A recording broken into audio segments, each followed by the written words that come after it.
Les routes de l'été qui nous mèneront vers les Hauts-de-France tout à l'heure en deuxième partie d'émission, d'ici quelques dizaines de minutes. Pour l'instant, on se pose comme chaque jour la question d'été. Vous pouvez vous la poser aussi sur Twitter. Vous pouvez répondre surtout à cette question qu'on se pose ensemble. Alors, bilan des Jeux et surtout en prévision de Paris 2024, les Jeux vont-ils relancer la pratique sportive en France qui en a bien besoin? Éléonore, que nous disent nos tweetos? Est-ce que d'après eux, ça va relancer la pratique? Pour seulement 11% des tweetos, la pratique sportive sera relancée. Donc on a 89% de personnes à convaincre maintenant avec nos invités. Nos invités qui sont vraiment au cœur du sujet, puisque nous recevons ce matin au téléphone Marie Barsac, directrice Impact et Héritage au comité d'organisation des Jeux de Paris 2024. Bonjour Marie Barsac.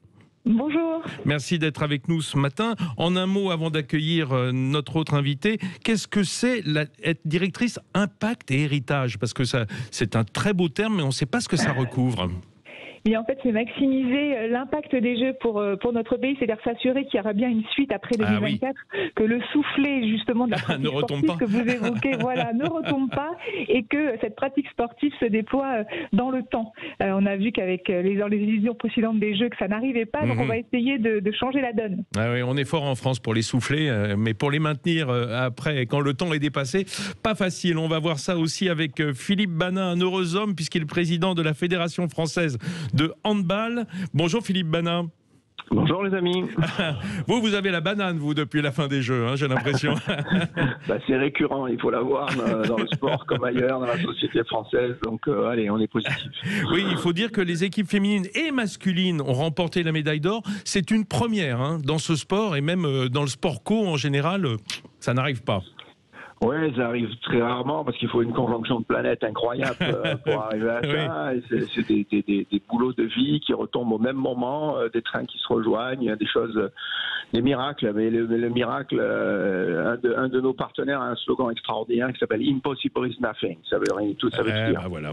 Alors Philippe Banin, je vais tout de suite vous poser la question puisqu'on l'évoquait avec Marie Barsac. Évidemment, les Jeux sont un outil de promotion extraordinaire pour le sport en général. Et même des sports qu'on n'a pas l'habitude de voir ou de pratiquer. Je ne veux pas dire des sports orphelins, mais en tout cas des sports peu pratiqués, en tout cas chez nous. Aujourd'hui, est-ce que le bilan, en dehors du handball, est-ce que le bilan est positif de ces Jeux? Parce qu'on n'a pas tant de médailles que ça. Alors si vous arrêtez au bilan comptable fait sport par sport, non, il ne l'est pas. On a été par le passé jusqu'à plus de 40 médailles. Il y a une analyse à faire sur la partie que je qualifierais de haut niveau, de performance, de résultats. Après, il y a des morceaux extraordinaires où des fédérations et des sports ont dû jouer en sport collectif, en judo, ailleurs, des moments extraordinaires de leur histoire. Donc si on s'arrête à ce bilan comptable, non, il va y avoir un travail énorme pour essayer en à peine 3 ans de retrouver un petit peu ce niveau de médaille. Après, il y a un autre bilan qu'il faut faire, et on s'arrête trop souvent au compte des médailles, c'est le bilan social, sociétal de l'image dans la France. L'engouement, cette énergie, cette positivité qu'ont apporté les sports co, le judo, etc. Et ça, il faut le retenir, parce que de redonner de la positivité dans la société française, redonner envie d'aller aux gens d'aller se reprendre, d'aller se vacciner, de redémarrer dès septembre, c'est déjà un premier bilan qui est assez extraordinaire. Oui, alors on va dire qu'il y a plusieurs promos effectivement liées aux JO. Retour des JO, Marie Barsac, prévision de Paris 2024. On a vu que le drapeau avait été transmis. Donc ça y est, c'est chez vous, c'est chez nous, les futurs Jeux. Est-ce que cet impact des Jeux, il n'est pas que sur on va dire les produits dérivés en fait, de la vente de produits, du sponsoring? Est-ce qu'il y a vraiment dès la fin des Jeux un retour souvent des jeunes vers les clubs, à s'inscrire dans des fédérations pour des sports qu'ils ont vus à la télé? Oui, tous les événements sportifs en fait connaissent ça et génèrent ça, et tant mieux. Les Coupes du Monde de football, les Jeux Olympiques sont vraiment les événements majeurs qui poussent les jeunes vers à franchir la porte d'un club. Donc il va falloir qu'on s'en saisisse. Je crois que le mouvement sportif est très préparé à ça. L'État donne un coup de pouce avec le Pass Sport pour accueillir les jeunes avec un chèque de 50 € pour une inscription en club. Donc il y a vraiment une mobilisation générale aujourd'hui pour qu'on puisse capitaliser sur ces belles images des Jeux, cet engouement suscité par les victoires des Français fait et les belles histoires qu'ils nous ont racontées pour les accueillir dans les clubs. Après, il faudra fidéliser ces nouveaux pratiquants et c'est là tout l'enjeu. Mais là aussi, les fédérations sont largement mobilisées. Philippe Bana, président de la Fédération de hand, vous le dira beaucoup mieux que moi, mais les fédérations aujourd'hui développent des nouvelles pratiques pour proposer autre chose que de la seule compétition et pour accueillir des publics très variés. Je pense au handfit, par exemple, pour ce qui concerne le hand. Oui. C'est des pratiques qui aujourd'hui rencontrent leur public et qui vont devoir se développer d'ici 2024 et après 2024 pour, comme on le disait tout à l'heure, fidéliser tous ces nouveaux pratiquants au quotidien. Philippe Bana, on disait beaucoup de sports un peu méconnus. Qu'est-ce que c'est que ce nouveau hand dont parlait Marie Barsac? Alors, ce nouveau hand, on les appelle les handballs plutôt que le handball. Les fédérations, elles ont un gros travail à faire pour diversifier, parler à tous les publics. Nous, on travaille avec le baby hand, les 3-6 ans, avec des contenus adaptés, des kits adaptés. On travaille avec le mini hand après de 6 ans à 12 ans. On travaille avec le hand à 4 désormais, avec des choses qui se passent beaucoup avec l'école, en lien avec l'école. Le hand fit, c'est tout simplement la capacité d'allier le handball et le fitness pour rester en bonne santé. Le hand, c'est un facteur d'éducation, de santé. Et puis, on a sorti le petit dernier, le beach handball sur la plage. Voilà. J'allais dire ça parce que au fond, il y a le pendant du volley avec le handball évident. Hein. Oui, on a distribué plus de 500 terrains dans la période de plan de reprise. Oui, les fédérations, elle a raison Marie, elles doivent diversifier leurs offres pour parler aux plus jeunes, pour parler aux plus anciens, pour ne pas vendre que de la compétition de 15 ans à 35 ans.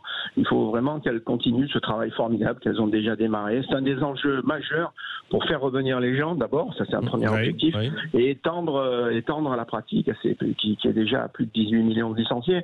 Mais il faut étoffer cette pratique et mieux encadrer. Le sport a besoin d'encadrement, il a besoin de terrain. Les facteurs limitants de la pratique, c'est le terrain et l'encadrement, donc des cadres, plus de cadres et plus d'encadrement et plus de terrain et on va y arriver. Marie Barsac, vous qui avez en charge la promotion des Jeux de 2024, est-ce que vous avez est-ce que vous faites table rase des Jeux de Tokyo ou est-ce que vous bâtissez sur déjà le capital sympathie? Bon là, au lendemain des Jeux, ça semble évident, mais qu'est-ce qui va en subsister dans les mois qui vont venir? Ah non, on va capitaliser sur l'engouement autour des Jeux de Tokyo, évidemment. Pour nous, c'est une rampe de lancement, donc on rentre dans notre Olympiade, comme on dit. Mais pour nous, c'est important de s'appuyer sur Tokyo. On va surtout pouvoir capitaliser sur les athlètes. Vous le savez, ce sont nos meilleurs ambassadeurs. Ils se prêtent toujours au jeu d'aller à la rencontre du public. On les attend dans les écoles, dans les établissements scolaires pour parler aux jeunes, susciter des envies, des vocations, prôner aussi ces messages autour des valeurs du sport, ils le font extrêmement bien. Est-ce qu'il y a des leçons à tirer des Japonais dans des jeux qui étaient très compliqués avec la situation sanitaire? Est-ce qu'il y a des enseignements qui sont évidents pour vous et pour les équipes de Paris 2024? Oui, il y a une 50aine de collaborateurs qui se sont rendus sur site pour justement tirer ces enseignements. Premier enseignement qu'on peut tirer quand même, c'est que les jeux sont magiques. Les stades étaient vides, mais pour autant, devant notre poste de télévision, je crois qu'on a tous vibré. On a réussi à ressentir beaucoup d'émotions en voyant ces images-là.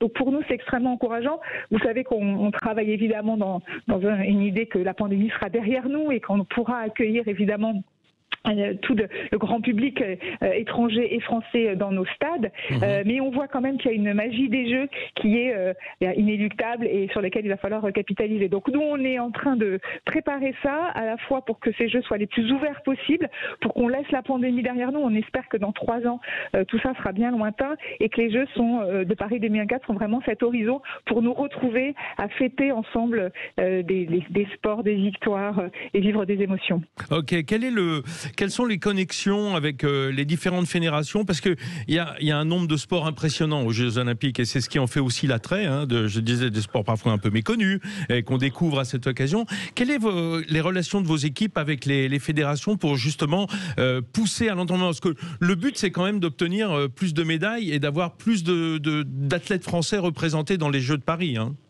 Oui, bien sûr. Alors, on est en relation très régulière avec les fédérations. Philippe pourrait en témoigner. Pour ce qui concerne le haut niveau, c'est quand même le rôle de l'Agence nationale du sport de préparer nos équipes de France à être performantes. Donc là, c'est plutôt sous la houlette de Claude Onesta que les choses se déroulent. Nous, on prépare plutôt l'aspect, l'accueil de la compétition et puis l'héritage que pourrait on pourrait bénéficier chaque fédération. Mais ça, ce travail sur la performance, il est déjà en cours, bien sûr, et il va s'accélérer. On est tous en fait dans cette nouvelle ère d'accélération. On était en fait, on disait nous en préparation avant les Jeux de Tokyo, et maintenant on rentre dans la lumière. Et donc là, pour nous, c'est le moment d'accélérer et compter sur nous pour le faire. Oui, mais les sports qui ont rapporté des médailles, là, c'est vraiment le carton plein pour les sports co. On le voit bien, des sports bien connus, avec déjà, je dirais, un public très soudé autour de nos athlètes. Quid des sports plus méconnus? Comment est-ce qu'en 3 ans, on va pouvoir former il y a déjà une premier programme qui va se lancer dans les écoles au début 2022, que l'on monte avec l'éducation nationale pour faire découvrir les disciplines olympiques et paralympiques. Ça, c'est important, vous le disiez, parce qu'effectivement, beaucoup de Français ne les connaissent pas encore. Et donc, par des initiations à la pratique sportive, on va pouvoir initier les petits écoliers pour qu'ils découvrent des sports comme la lutte, le taekwondo, le tir à l'arc, qui ne sont pas forcément des sports qu'on voit beaucoup sur les écrans en règle générale. Et pourquoi le karaté, qui est une discipline qui nous a rapporté une médaille d'or, ne sera pas présent aux Jeux de Paris? Parce que le karaté à Tokyo était un sport en démonstration. On avait donc toutes les éditions ont le choix de choisir des sports en démonstration, et on a plutôt souhaité proposer le breaking, qui est une discipline qui est plutôt tournée vers la culture urbaine, le pont avec la culture, la jeunesse. L'un n'empêche pas l'autre. La jeunesse aussi, elle aime le karaté, je crois. Bien sûr, bien sûr. Après, vous savez, on fait des choix. Donc il n'y a aucune chance que ça revienne. On est d'accord, c'est figé, ça. La décision a été entérinée par le CIO. Il y a pas mal de sports de combat qui sont déjà au programme des Jeux. Donc là, c'était une ouverture sur de nouvelles pratiques. Bon, restez avec nous, Marie Barsac, Philippe Bana. On va se poser la question du sport à l'école, parce que c'est évidemment sous-jacent dans la question. À tout de suite. Sud Radio, les routes de l'été, 10h midi, Vincent Ferniaud. Nos routes de l'été qui vont nous mener dans quelques minutes dans les Hauts-de-France. Mais pour l'instant, on se pose la question d'été comme chaque matin. Elle a trait au retour de Tokyo pour les JO, Paris 2024. Les Jeux vont-ils relancer la pratique sportive en France? On se pose la question en compagnie de Marie Barsac, qui est directrice Impact et Héritage, autrement dit la promotion des Jeux de Paris 2024. Et Philippe Bana, président de la Fédération française de handball, homme heureux, comblé. Philippe Bana, on le disait tout à l'heure, carton plein du côté évidemment des sports co et en tête le handball, qui est très apprécié des Français. Pour autant, ce n'est pas un enseignement qu'on pratique tellement à l'école, n'est-ce pas? Alors l'école, sa mission, elle est avant tout d'éduquer, de travailler au niveau de l'éducation physique et sportive, et puis de passer à des associations sportives, des organisations fédérales comme l'UCEP, comme l'UNSS, le font passer au sport. Bah oui, Philippe Bana, on n'est pas une grande nation sportive, il faut le dire. Donc aujourd'hui, on a besoin de continuer ces petites initiatives que l'on mène, d'ouvrir l'école, de rapprocher l'école du club. Le club, ce sont les deux piliers pour pouvoir travailler après 2024, pour que le 2024, effectivement, vous l'avez dit au début, ne soit pas un mur, mais un tremplin vers le futur. Pour ça, il faut collaborer, il faut travailler, il faut installer toutes ces process qui manquent aujourd'hui. Jean-Michel Blanquer ne s'est pas fait que des copains en félicitant, en fait, on va dire, l'éducation nationale pour l'éducation sportive, alors qu'on sait bien que ce sont les clubs qui préparent pour des événements comme les JO, beaucoup plus que l'éducation nationale. Oui, il ne faut pas opposer l'école et le club. Aujourd'hui, ce sont les deux piliers qui vont nous permettre d'atteindre l'objectif dont vous avez parlé tout à l'heure. L'école, elle va donner des bases éducatives, et ensuite, c'est la pratique associative. Va dans un club, travaille dans un club, travaille dans les petites sections sportives, va rencontrer les bénévoles, les coachs, les entraîneurs qui te permettront d'aller plus loin. Donc, n'opposons pas les acteurs, rendons-les complémentaires, faisons encore plus de choses à l'école parce qu'il y en a besoin, faisons encore plus de choses au profit de l'association sportive, et dans la redémarche démarrer. Il manque 15% de bénévoles à la rentrée, là, en septembre. Donc, c'est pas... Bah oui, mais justement, il aurait fallu un petit peu les mettre en avant, tous ces bénévoles qui travaillent dans les clubs amateurs. Justement, lorsqu'on regarde le tableau, je sais que vous voulez pas de bilan comptable, Philippe Banin, pourtant, on voit que les Américains sont premiers, les Anglais, la Grande-Bretagne est 4e, et on est en 8e position. Ça veut dire qu'en quelque sorte, on a la moitié des médailles par rapport aux Anglais. On sait que les Anglo-Saxons ont toujours prôné, depuis toujours, mens sana in corpore sano, un enseignement sportif aussi important que l'enseignement, on va dire théorique, l'enseignement intellectuel à l'école, et c'est ça qui donne tous ses fruits aujourd'hui. Oui, il y a deux choses qui portent leurs fruits. La première, c'est ce que vous venez de dire. Oui, faire plus de choses à l'école, donner plus de place à l'activité sportive. Ah ben voilà. Pourquoi ? Parce qu'elle a tout simplement, c'est un facteur d'éducation et de santé comme il n'y en a pas beaucoup. Et il faut l'utiliser plus, il faut plus de temps qu'on y consacre. L'intelligence de l'enfant se construit au travers de l'activité motrice. Donc il faut se servir de cet outil extraordinaire et formidable du sport. Vous avez raison. Après, ces classements de médailles, ils commencent par celui qui a le plus de médailles d'or. Donc tu fais 2 médailles, tu sautes 4 rangs. Donc il y a là un côté artificiel. J'aimais mieux Jean-Michel Blanquer avec 80 médailles. La puissance d'un pays se mesure à la largeur des médailles. Ça nous arrange aussi, par exemple, vis-à-vis de l'Italie et de l'Allemagne, qu'on ne domine que d'une médaille d'argent, alors qu'en nombre de médailles, ils sont devant nous, et pourtant ils sont derrière nous au classement. Donc on ne va pas s'en plaindre aujourd'hui. Hein. Oui, bien sûr. L'or, c'est bien. Il faut être performant, il faut être. Mais tout ce qui brille n'est pas or. On le fait. Voilà, tout ce qui brille n'est pas or. Et nous, l'usage de tous ces classements, c'est surtout, encore une fois, amener les gamins de l'école à l'association, au club, pour demain en faire un véritable tremplin. Il ne faut pas que 2024 soit une belle fête qui se termine derrière, mais bien un tremplin vers le futur. Mais justement, après 1 an et demi de Covid, il y a beaucoup d'enfants qui sont restés assez sédentaires, qui ne sont pas beaucoup sortis, qui n'ont pas fait beaucoup de sport. Comment est-ce que c'est possible de remettre tout ça en route à partir de septembre, par exemple ? C'est une machine un peu grippée. Oui, c'est une machine un peu grippée. On balle sur les 500 000 licenciés, on a perdu 100 000 l'année dernière, c'est 20%, c'est à peu près ce qui se passe à peu près partout, et particulièrement dans les sports de salle qui ont été très touchés par le Covid, la fermeture des établissements. Bon, là, ça ouvre en septembre, il faut que tout le monde aille se vacciner, ça c'est la première chose. Les passes sanitaires doivent être dépassés, on doit avancer vers le futur. Beaucoup de fédérations comme nous ont distribué du matériel, des kits, ont donné, nous on s'est mis 5 millions d'euros de découverte pour que la licence elle soit au-delà du passeport encore gratuite au plan de la fédération. Voilà, il faut des initiatives pour attirer la pratique. Aussi toutes ces foires de début d'année où on vient travailler la cité, faire venir les gens, inciter, que l'école soit un tremplin vers l'association.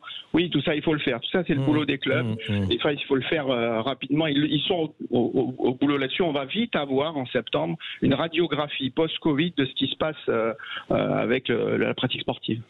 Marie Barsac, vous qui êtes au comité d'organisation des Jeux de Paris 2024, vous doutez bien que les fans qui attendent des médailles, c'est parce que ça les fait rêver, ils ont envie, il y a cet engouement, il y a ce futur, mais est-ce que c'est pas trop tard ? Quand on parle de formation à l'école, on peut imaginer que des lycéens qui sont formés aujourd'hui en club et peut-être au lycée puissent accéder dans 3 ans au JO, mais pour le primaire et même le collège, c'est trop tard. C'est pas à l'école que ça va se faire, les médailles de Paris 2024. Non, mais Philippe dirait beaucoup mieux que moi. Les médailles de 2024, les potentiels médaillés, ils sont déjà dans les circuits du haut niveau et ils sont presque tous identifiés déjà. Après, il va falloir les préparer pour la dernière ligne droite, mais ils sont tous identifiés. En revanche, susciter des vocations pour que notre pyramide de licenciés soit la plus large possible, pour que on ait comme Londres l'a fait, parce que les Jeux de Londres ont été un tremplin extraordinaire pour le développement des médailles, parce qu'ils ont développé aussi la pratique sportive. Il faut qu'on puisse capitaliser là-dessus. L'objectif, c'est pas que des médaillés non plus, c'est des Français qui pratiquent le sport, parce qu'on vit mieux quand on fait du sport, on vit mieux ensemble, on est en bonne santé, on travaille mieux à l'école pour ce qui est des enfants. Donc toutes ces raisons-là, elles sont aussi indispensables à avoir une pratique sportive régulière. Et la clé, effectivement, de la réussite, c'est de mieux faire travailler l'école et les clubs de sport. Donc c'est pour ça qu'il y a des initiatives qui ont été lancées et qui vont devoir s'accélérer, comme ce label Génération 2024, qui en fait permet aux écoles de contracter une convention avec un club de leur territoire pour que ce club vienne régulièrement dans l'école, sous la houlette évidemment du professeur de PS quand il y en a un, ou quand c'est en collège et lycée, ou de l'enseignant quand c'est dans l'école, proposer ces initiations et faire découvrir ces disciplines sportives. Ça, c'est essentiel et il faut que ça se développe très largement et pas seulement de façon ponctuelle sur une journée, sur des cycles, sur des périodes plus longues pour que les enfants puissent vraiment prendre le goût de cette discipline et se tourner vers un club, le club qui vient les voir au lendemain de l'activité en classe. Et d'être au moins des spectateurs et des fans avant d'être des athlètes de haut niveau, on le comprend bien, parce que c'est l'esprit évidemment qui doit surnager, je dirais. Marie Barsac, on sait que pour le pays et la ville qui reçoit les JO, c'est évidemment des investissements extrêmement lourds en termes d'équipements qui vont perdurer, évidemment, et qui vont servir au tissu sportif. Pour autant, est-ce que vous pensez que ces investissements vont aider, je dirais, à la reconstruction du pays après Covid? Est-ce que ça va insuffler un esprit d'entreprise, d'entreprendre des choses, des projets communs? Oui, tout à fait. Alors, le concept de Paris 2024 est quand même très basé sur des équipements existants, puisqu'on va mettre beaucoup d'épreuves sportives dans des lieux iconiques parisiens, notamment. Donc, on construit seulement un centre aquatique qui va devenir au lendemain des Jeux une piscine pour les habitants de Saint-Denis. Il y a des bassins qui vont être installés de façon temporaire à l'Arena 92, notamment pour les épreuves de natation et de water-polo. Ces bassins vont devenir des bassins municipaux en Seine-Saint-Denis. Les villes aujourd'hui... Oui, on sait que la Seine-Saint-Denis est aidée par les Jeux, c'est une volonté. Donc il y a un véritable héritage pour eux, tangible, notamment sur la natation, pour avoir plus de bassins, puisque c'est un territoire qui en a peu. Donc ça, c'est une première chose. Ensuite, il y a un impact économique aussi qui va être généré par l'organisation des Jeux, en termes de marché pour les entreprises et d'emploi pour les gens. Donc ça, c'est quelque chose sur lequel on travaille beaucoup. On s'est largement mobilisé pour que cet impact économique il profite à ceux qui en ont le plus besoin, et notamment nos TPE, PME, qui sont pourvoyeuses d'emplois. Donc là, encore une fois, on a des programmes avec des plateformes qui préparent toutes ces entreprises à pouvoir répondre à nos marchés, parce que c'est pas toujours facile de répondre à la commande publique, par exemple. Il faut s'associer pour avoir des chances de gagner les marchés. Il faut travailler à plusieurs. Et puis sur l'emploi, pareil, on a des programmes qu'on construit avec l'État, bien sûr, pour nous adresser à ceux qui en ont le plus besoin, ceux qui sont éloignés de l'emploi. Philippe Bana, lorsque Marie Barsac parle d'emploi, il faut aussi parler de l'emploi des athlètes et des futurs professionnels que sont souvent les athlètes des JO, qui est le temple du sport amateur, mais souvent déjà professionnels dans l'âme. C'est un formidable ascenseur social, on ne peut que le répéter, que le sport, pour beaucoup. Ce passage d'amateur à professionnel, est-ce qu'on a le bon mix en France pour un sport comme le handball, par exemple ? Oui, parce qu'on prépare progressivement les athlètes et tout le monde y met sa part. Le petit club bénévole qui le détecte, qui l'accompagne vers la section sportive scolaire, vers le pôle espoir. Le pôle espoir est l'endroit de la région qui l'amène sous couvert de la Ligue vers le centre de formation du club professionnel. Le centre de formation du club professionnel accompagne sa carrière et puis les premiers contrats professionnels à 20, 21 ans. Donc cette professionnalisation progressive et cet accompagnement, il est effectivement quelque chose qui se fabrique. Vous savez, je vous entendais, j'entendais Marie. Il faut qu'on demande au président de la République un grand plan sport pour ces Jeux encore, parce que on a vraiment besoin de ce tremplin. Vous l'évoquez en creux. Oui, on a besoin de plus parce qu'aujourd'hui, cette activité, elle est capable de régénérer la société française, et ça, il faut le dire très fort. Est-ce que vous avez le sens? Ce que vous dites, en fait, c'est qu'après ces 2 ans de crise sanitaire terrible qui ont quand même en plus fracturé, je dirais, les couches de notre société, on a besoin d'un projet commun, et il n'y a pas mieux que le sport pour emmener tout le monde sur le même bateau? Exactement. Les médailles ne sont que la vitrine. L'arrière-boutique, elle est formidable. Elle va permettre de générer une meilleure santé pour les Français, une meilleure éducation pour ces jeunes, de retrouver du lien social. Toutes ces choses qui aujourd'hui ont manqué et continuent de manquer. On est tous inquiets de septembre. Le passeport est un petit élément qui est intéressant, qui est fort pour relancer l'activité, mais un grand plan sport pour qu'on soit un grand pays d'éducation et de santé par cette activité, c'est une évidence. Et évidemment, Marie Barsac, on se dit qu'à 3 ans, 3 ans, à cette échéance, le public sera de retour dans les stades et dans les lieux sportifs pour Paris 2024. On n'imagine même pas qu'il puisse encore y avoir, je dirais, des jeux sans public. Ça restera une parenthèse tokyoïde bien malheureuse pour les Japonais et pour le sport en général, mais ça s'est pas si mal passé compte tenu de ça. Oui, tout à fait. On n'imagine pas ça. On a vraiment envie de retrouver l'engouement populaire. On l'a retrouvé au Trocadéro. Je ne sais pas si vous avez vu les images de cet événement qui a été organisé pour le passage de relais entre Tokyo et Paris plutôt. On avait invité des Parisiens, des gens de partout en fait à venir un petit peu célébrer. Il y avait 5000 personnes qui étaient réunies au Trocadéro autour d'un concert. On sent qu'il y a quand même un besoin et une envie chez tous les Français aussi de sortir de cette période-là. Et les Jeux sont un horizon positif. Et Philippe a raison, faisons de cet horizon positif un horizon très très fort et structurant pour vraiment changer la donne et passer à la vitesse supérieure sur la place du sport dans notre pays. C'est essentiel et je pense que les Français sont tout à fait aujourd'hui à l'écoute de ce sujet. Et puis même avides de ça, bien entendu, surtout autour des Jeux. Philippe Bana, combien de licenciés aujourd'hui de handball en France ? Aujourd'hui, on était 450 000 avant le début du Covid. On en a perdu 100 000 à peu près l'an dernier. Oui, par manque de pratique sportive en général. Je pense que toutes les fédérations peuvent faire le même constat. Oui, exactement. C'était extrêmement dur, particulièrement pour ceux dont les établissements ont fermé, les établissements du public ont tous fermé, les gymnases.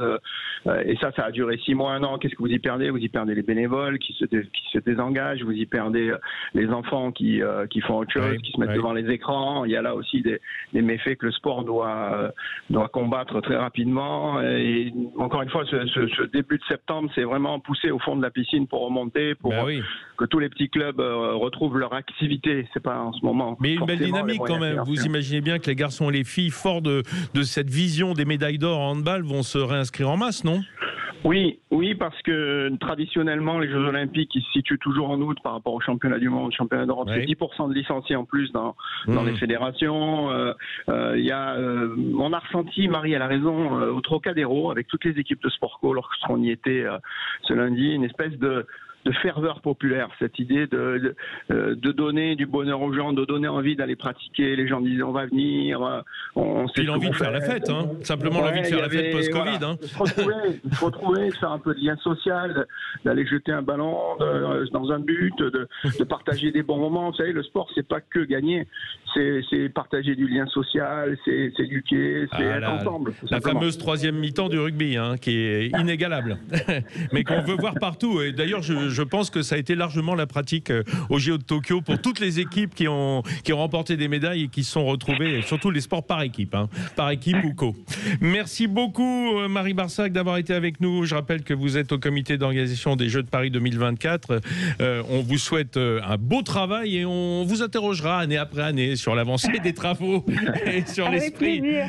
Philippe Bana, je vous laisse tout à votre bonheur de ce bilan formidable du handball au JO, puisque vous êtes le président de la Fédération française. Donc voilà, que de la joie pour l'année qui vient, et c'est tout ce qu'on souhaite et aux pratiquants et aux licenciés et à tous ceux qui font le tissu du sport français. Bonne journée à vous.